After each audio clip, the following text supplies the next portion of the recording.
Hello, good morning. வாங்க செல்ல பிள்ளைங்களா. அம்மா வந்து ரேஷன் அரிசி வாங்கி வந்திருக்கேன்டா. புழுங்கல் அரிசி தான். அந்த புழுங்கல் அரிசியில் நான் 2 அரிசி எப்பவுமே கலந்து போடுவேன்.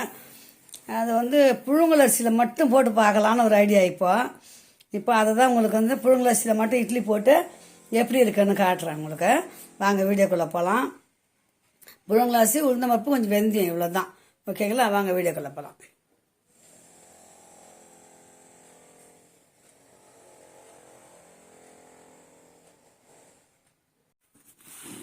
இப்போ பாருங்கள், இந்த பாருங்கள், ஒரு கிளாஸு வெறும் புழுங்கல் அரிசியில் போட்டு பார்க்கலான்னு. நல்லா வந்ததுன்னா நீங்களும் அதே மாதிரி செய்து பாருங்கள். 1 2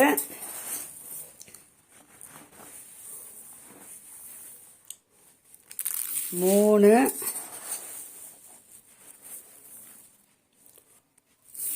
4 1 கிலோ போடுறேன் நான். 1 கிலோ அளவு ஃபஸ்ட்டு போடுறோம் இல்லைங்களா? 1 கிலோ போட்டுக்கலாம். 5 இதை பாருங்கள். இப்போ இது 5 ஆழாக்கு 5 கிளாஸ் எடுத்துட்டேன். இதை வந்து நம்ம நல்லா ஊற வச்சுட்டு ஒரு 6 மணி நேரம் ஊறணும். ஊறின பிறகு கழுவி அரைக்க போகிறோம். உளுந்த அளவும் நான் சொல்கிறேன் உங்களுக்கு. இருங்க. இப்போ பாருங்கள், இந்த பாருங்கள், ஒரு எவ்வளோ அழுக்க வருது பார்த்தீங்களா? அதாவது முதல் தண்ணியும் நல்லா ஊற்றிடணும் கீழே கழுவி. 2வது தண்ணி ஊற வச்சுட்டு 6 மணி நேரம் ஊறின பிறகு நல்லா ஒரு 6-7 வாட்டி நல்லா பிசைஞ்சு கழுவினோம்னா எவ்வளோ அழுக்கு வந்துக்குது பாருங்கள். இப்போ பார்த்தீங்களா?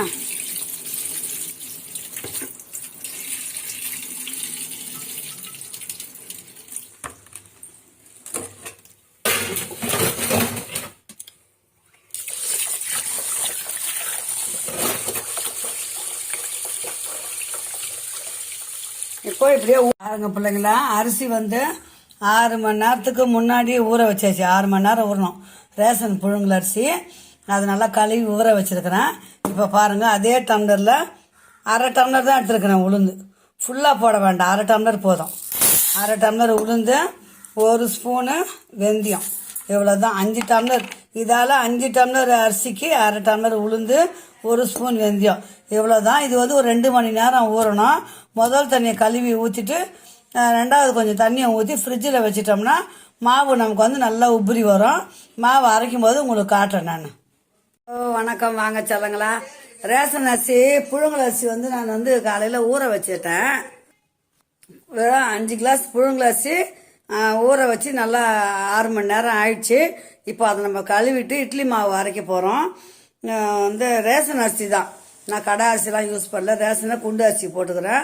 1/2 டம்ளர் உளுந்து, 1 ஸ்பூன் வெந்தயம் ஊற வச்சிருக்கிறேன். இப்போ அரைக்க போகிறேன். அரைச்சி உங்களுக்கு எப்படி மாவு புதுசுன்னு வருதுன்றதை காட்டுறேன். வாங்க வீடியோக்குள்ளே போகலாம். இப்போ பாருங்க பிள்ளைங்களா, உளுந்து போட போகிறேன். உளுந்து நல்லா ஓடட்டும். ஃப்ரிட்ஜில் வச்சுருந்தேன். ஒரு 2 மணி நேரத்துக்கு முன்னாடியே ஊற வச்சு வச்சுருந்தேன். இது நல்லா ஓடுது. மாவு மெசிட்டோம். மெசிஞ்ச அப்புறம் பார்க்கலாம். அரிசி ஓடும்போது இந்த மாதிரி சில்ல ஐஸ் பாக்ஸில் ஐஸ் போட்டு ஊற்றி வச்சிட்டிங்கன்னா ஒவ்வொரு ஐஸ் கட்டியாக நம்ம ஓடும்போது போட்டுக்கிட்டே இருந்தோம்னா மாவு வந்து புசுன்னு வரும் பிள்ளைங்களா. மாவு நல்லா ஓடட்டும். நடுவில் 2 பீஸாக ஐஸ் கட்டி போட்டுக்கலாம். அப்போ தான் நமக்கு வந்து ஐஸ் போட தான் மாவு வந்து நல்லா அப்படியே செண்டு மாதிரி வரும் பிள்ளைங்களா.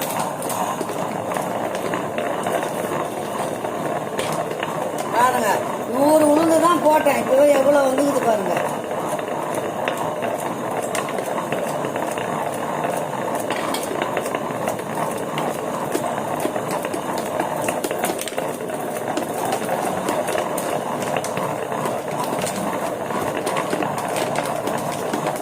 தண்ணி ஊற்றுறதுக்கு பதில் ஐஸ் கட்டி போட்டோம்னா மாவு ஒன்று நல்லா கிரைண்டரும் நல்லா ஷார்ப்பாகும். நல்லா மெசிட்டா 100 உளுந்தில் எவ்வளோ மாவு வருதுன்னு காட்டுறேன் பாருங்க. இப்போ பார்த்தீங்களா, 10 நிமிஷம் ஓடி இருக்குது. மாவு எப்படி வந்தது பாருங்க. இன்னொரு 5 நிமிஷம் ஓடட்டும். 1/4 மணி நேரம் ஓடட்டும் உளுந்து. அப்புறம் நம்ம மாவை எடுத்துட்டு அரிசியை போட்டுக்கலாம். 100 கிராம் உளுந்து தான் போட்டேன். 1 ஸ்பூன் வெந்தயம், அவ்வளோதான். எவ்வளோ மாவு வந்துட்டு பாருங்க.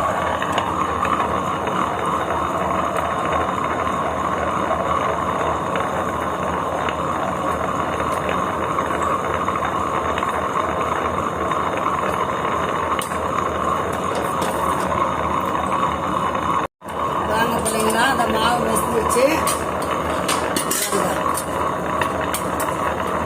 சுட்டு காமிக்கிறேன் பாருங்க, மாவு எப்படி வந்துருக்கு பாருங்க. பார்த்தீங்களா? இப்போ நம்ம உளுந்த வடிச்சிடுவோம்.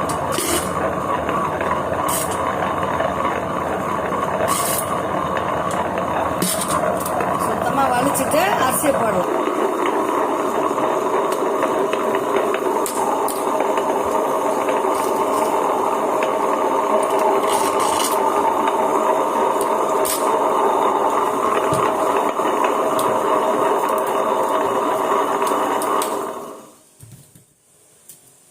பார்த்தீங்களா? 100 கிராம் உளுந்து எவ்வளோ மாவு வந்திருக்கு பாருங்க. இப்போ நம்ம அரிசியை கழுவி போட்டுக்கலாம். பாருங்க பிள்ளைங்களா, அரிசி ஒரு பிடி உப்பு போட்டுக்கிறேன். கல் உப்புல அதை போட்டு நல்லா பெசரி கழுவணும்.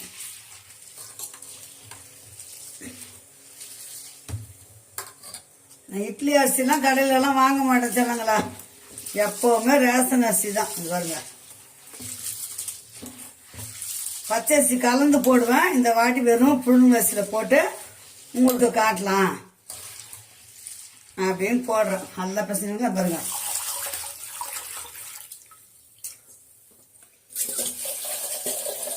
நல்லா ஒரு 5-6 வாட்டி கழுவணும்.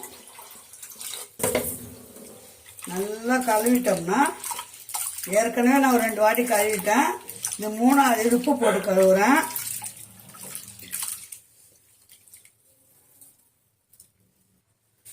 நாலு வாட்டி கழுவியாச்சு. இது 5வது வாட்டி.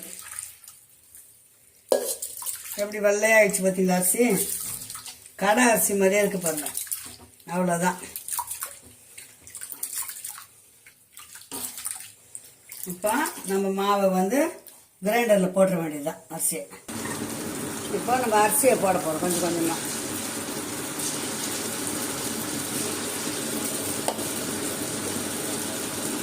புழுங்கல் அரிசி கொஞ்சம் நேரம் சிக்கும், அதனால கொஞ்சம் கொஞ்சமாக போட்டு.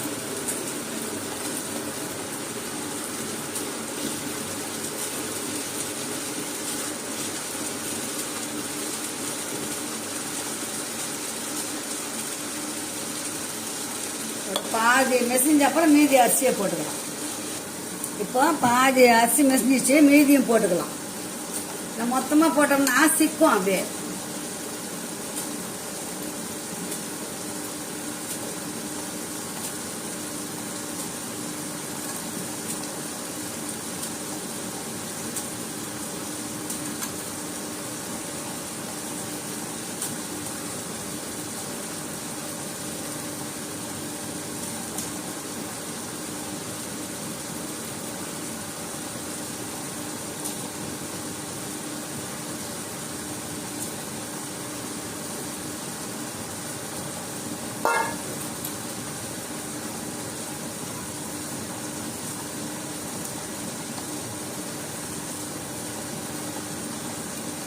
மாவை நல்லா மெசிட்டா பக்குவம் வந்த அப்புறம் நம்ம மாவை வடிச்சுக்கலாம்.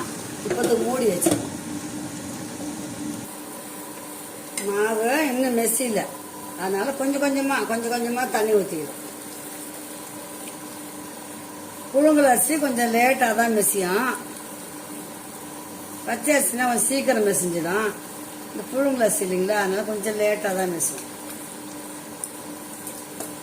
அது வேற குண்டு அரிசி. கொஞ்சம் தண்ணி ஊற்றிருக்கிறோம், நல்லா மெசிட்டோம். மாவு மெசிஞ்ச அப்புறம் நம்ம வடிச்சிக்கலாம். இப்போ பாருங்க பிள்ளைங்களா, மாவு பாருங்க இன்னும் கொஞ்சம் மெசியணும். நல்லா அரை ரவை பதத்துக்கு வந்துச்சிங்களா, அது பாருங்க. இன்னும் கொஞ்சம் நேரம் மெசிஞ்சிச்சுன்னா மாவு வடிச்சு உளுந்த போட்டு நம்ம வடிக்க வேண்டியது.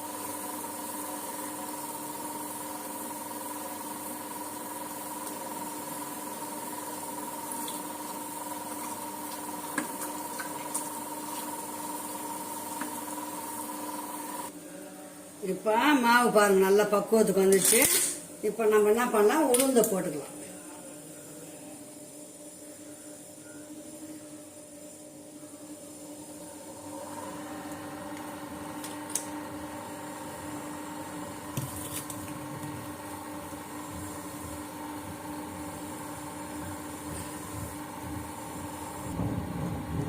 இப்போ பாருங்க மாவு பாருங்க எப்படி வந்துச்சு பார்த்தீங்களா? மாவு அவ்வளோதான். மாவு வழிக்க வேண்டியது தான்.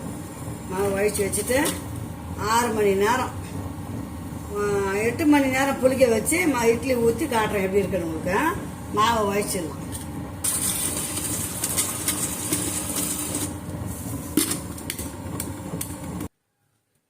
இப்போ பாருங்கள் பிள்ளைங்களா, இது பாருங்கள் மாவு ஃபுல்லாக வழிச்சாச்சு.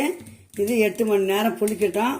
புளிச்ச அப்புறம் இட்லி எப்படி வருதுன்றது நான் ஊற்றி உங்களுக்கு காட்டுறேன். வெறும் புழுங்கலரிசி 5 கிளாஸ் அரிசி 1/2 கிளாஸ் உளுந்து தான் மாவு எடுத்தாச்சு. மீதி இட்லி ஊற்றும் போது உங்களுக்கு காட்டுறேன். உங்களுக்கு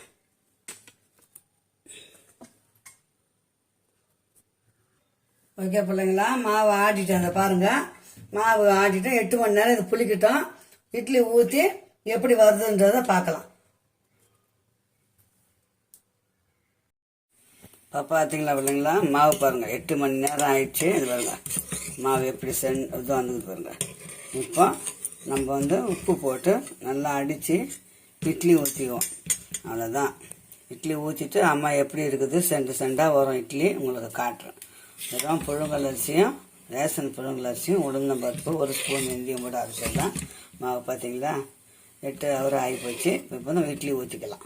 மாவு எப்படி உப்பி வந்துக்குது பாருங்கள். நல்லா புளிக்கணும். மாவு புளிச்சு வந்தால் தான் இட்லி வந்து நல்லாயிருக்கும். வாங்க இட்லி ஊற்றிட்டு உங்களுக்கு பிரண்டை சட்னி அரைக்க போகிறேன். உங்களுக்கு காட்டு. இப்போ பார்த்தீங்களா பிள்ளைங்களா, மாவு பாருங்கள் 8 மணி நேரம் ஆயிடுச்சு. இது பாருங்கள் மாவு எப்படி இது வந்துக்குது பாருங்கள். இப்போ நம்ம வந்து உப்பு போட்டு நல்லா அடித்து இட்லி ஊற்றிக்குவோம். அவ்வளோதான். இட்லி ஊற்றிட்டு அம்மா எப்படி இருக்குது செண்டாக வரும் இட்லி உங்களுக்கு காட்டுறேன். வெறும் புழுங்கல் அரிசியும் ரேஷன் புழுங்கல் அரிசியும் உளுந்தம்பருப்பு 1 ஸ்பூன் வெந்தயம் போட்டு அரைச்சிடலாம். மாவு பார்த்தீங்களா 8 ஹவர் ஆகி போச்சு. இப்போ தான் இட்லி ஊற்றிக்கலாம். மாவு எப்படி உப்பி வந்துக்குது பாருங்கள். நல்லா புளிக்கணும். மாவு புளிச்சு வந்தால் தான் இட்லி வந்து நல்லாயிருக்கும். வாங்க இட்லி ஊற்றிட்டு உங்களுக்கு பிரண்டை சட்னி அரைக்க போகிறேன். உங்களுக்கு காட்டுறேன்.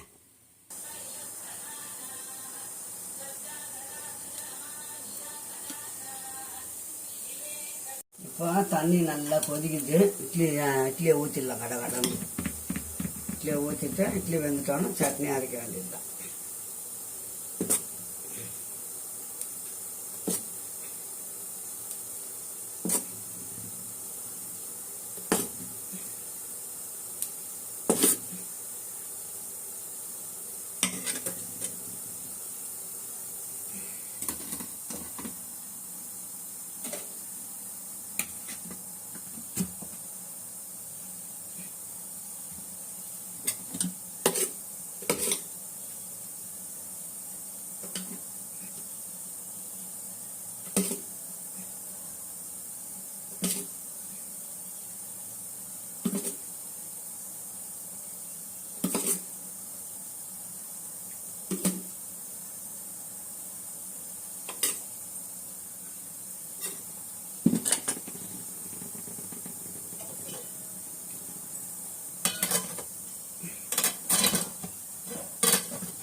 இட்லி வேகட்டும். எப்படி இருக்குதுன்னு பார்க்கலாம்.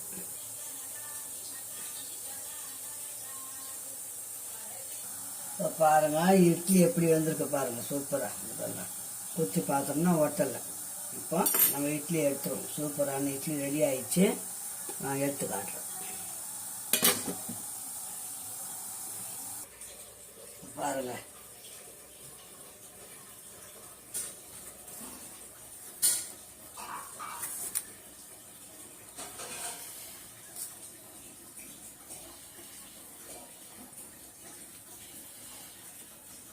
சூப்பரான இட்லி ரெடி ஆயிடுச்சு பாருங்கள். அடுத்தது சட்னி அரைச்சிக்கலாம். இதுக்கு ஏற்ற சட்னி அரைச்சிக்கலாம். இப்போ பிரண்டை சட்னி அரைக்க போகிறேன். பெருங்காயம் ஒரு துண்டு பெருங்காயம் போட்டுக்கோங்க. பெருங்காயம் நல்லா காயிட்டோம்.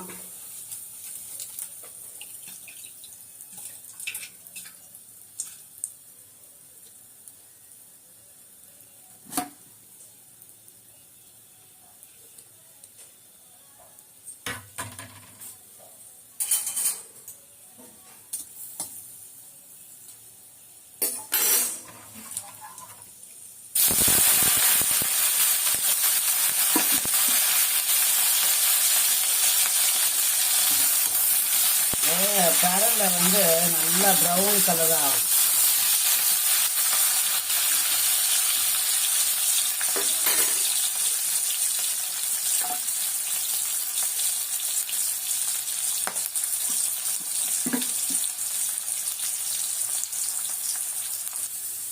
இப்போ 4 காஞ்சி மிளகா ஒரு கட்டி பூண்டு அந்த போடுறது.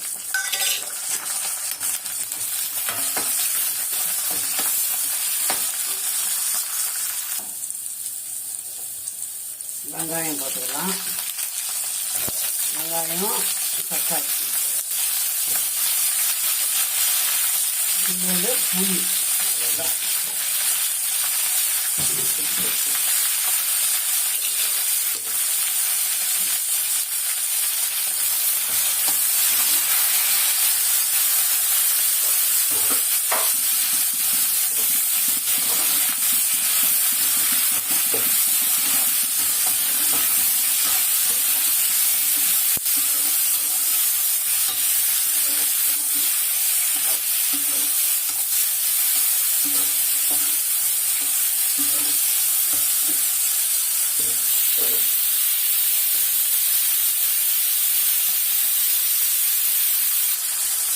சட்னிக்கு தேவையான உப்பு போட்டுக்கலாம். அப்புறம் வெங்காயம், கொத்தமல்லி,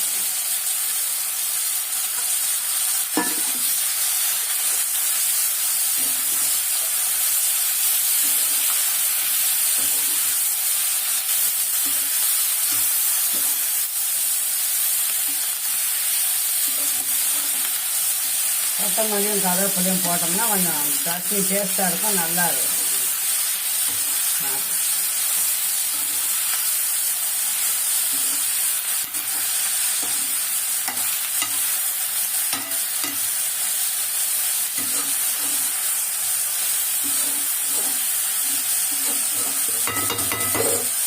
அதுதான் பிள்ளைங்களா ஆறினோன்னா சட்னி அரைச்சிடலாம். இட்லி ஊற்றியாச்சு. இதை பாருங்கள், இட்லி ஊற்றியாச்சு. இட்லி பிரண்டை சட்னி இன்றைக்கி வாங்க சூடாக சாப்பிட்லாம் நம்ம வீட்டில். நான் எப்படி இருக்குது பாருங்கள் இட்லி. இது பார்த்தீங்களா, மெத்த நல்லா சாஃப்டாக. இது பாருங்கள், சூப்பரான இட்லி, புழுங்கலரிசி இட்லி. வாங்க சூடாக சாப்பிட்லாம். இந்த வீடியோவை இதோட முடிச்சிடலாம். மீண்டும் ஒரு நல்ல வீடியோவில் சந்திக்கலாம். அடுத்த வீடியோ நல்ல வீடியோவாக போடுறேன் உங்களுக்கு. அம்மா செய்கிறது தான் நான் அன்றைக்கி காட்டுறேன். அம்மா சேனல் சப்ஸ்கிரைப் பண்ண அனைத்து உள்ளவங்களுக்கும் கோடான கோடி நன்றி. அன்பு உள்ளவங்களுக்கு ரொம்ப ரொம்ப நன்றி. என் செல்ல பிள்ளைங்கள அன்பு உள்ளவங்களுக்கு. ஓகே, பாய்.